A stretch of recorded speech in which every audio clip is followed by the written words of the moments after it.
Hello everyone! So this is Edmond Mendaros channel, isang content creator at gumagawa ng mga tutorials katulad ng PC laptop troubleshootings, mobile device troubleshootings at marami pang ibang klase ng tutorials na sinashare ko dito sa aking YouTube channel.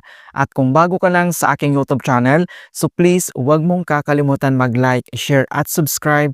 I-click mo na rin yung bell notifications para ma-update ka sa aking mga bagong videos and tutorials. So sa video ito ay pag-uusapan natin at i-guide ko kayo kung paano ba i-hide or i-delete yung affiliate storefront product category folder na na-create natin.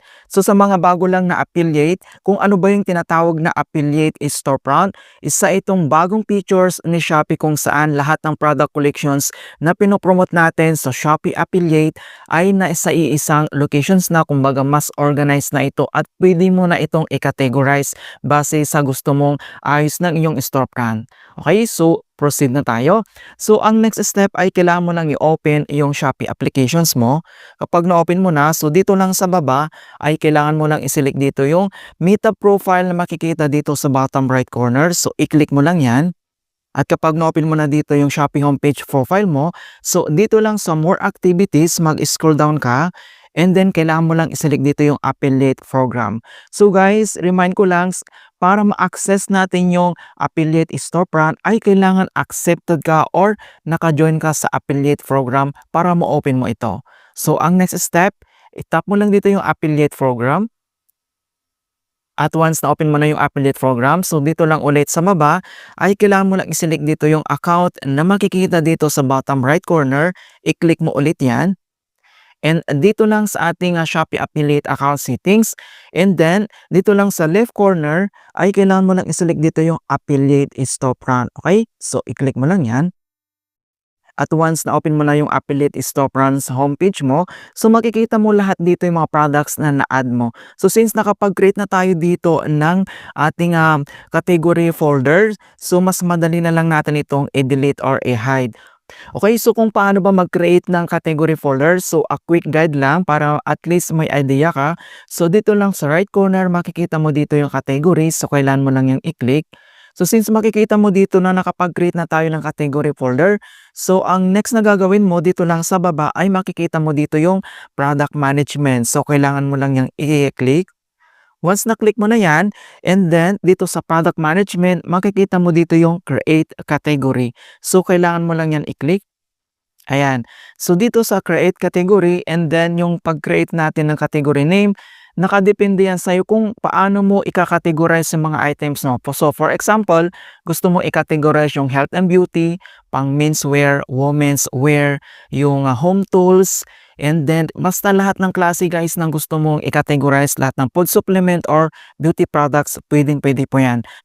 So for example, magkikreate tayo dito ng category name na menswear. So type mo lang dito, menswear. Ayan. So once na i-type mo na yung category name, and then kailangan mo lang i-tap dito yung add product. Dito sa add product, so may option dito na pwede mong i-select, either select product or add by import link. So dito sa add by import link, ito yung mga generated links natin na mga products, pwede natin dito i-paste yung generated links. Ayan, yun yung ibig sabihin ng add by import links. And then dito naman, ang next, ang gagawin natin dito ay tap mo lang dito yung select product. Dito naman sa select product, either my likes, yung gusto mong doon ka kukuha ng products, or dito sa recommend, lahat ng products na recommend ni Shopee, or yung my storefront, yung mga product na na-add mo na dito.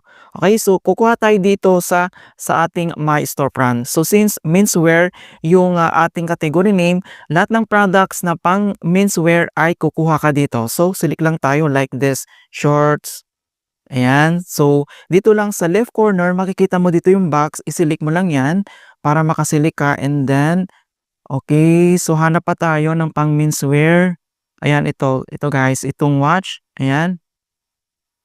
Alright. So, ito. So, once nakaselect ka na ng product, so dito lang sa bottom right corner, makikita mo dito yung next. So, i-click mo lang yung next.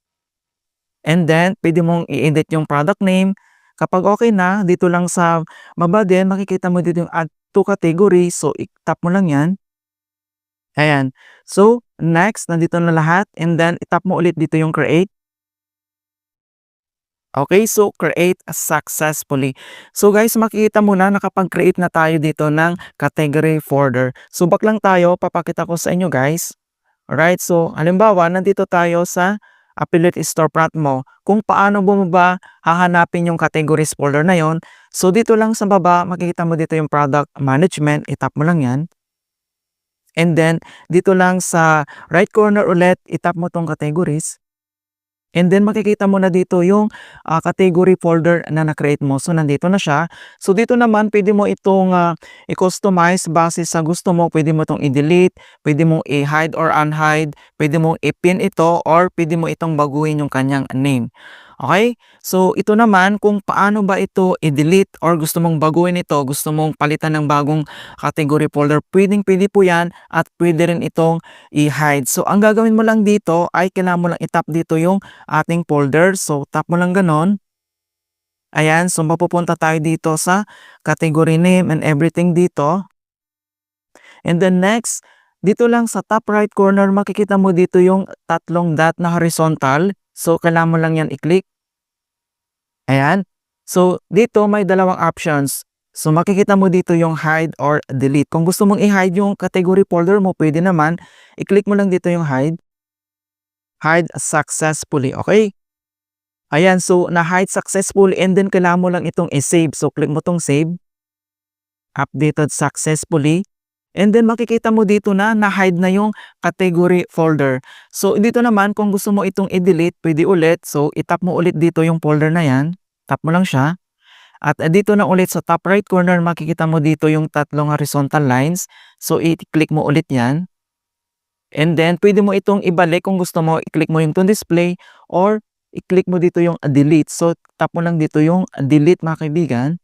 And then, delete category. Are you sure to delete this category? And then, kailangan mo lang itong i-click dito yung confirm.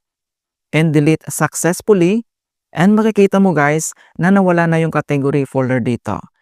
Ayan, so ganun lang po kasimple kung paano natin i-hide or i-delete yung category folder na na-create natin dito sa Affiliate Storefront on Shopee app.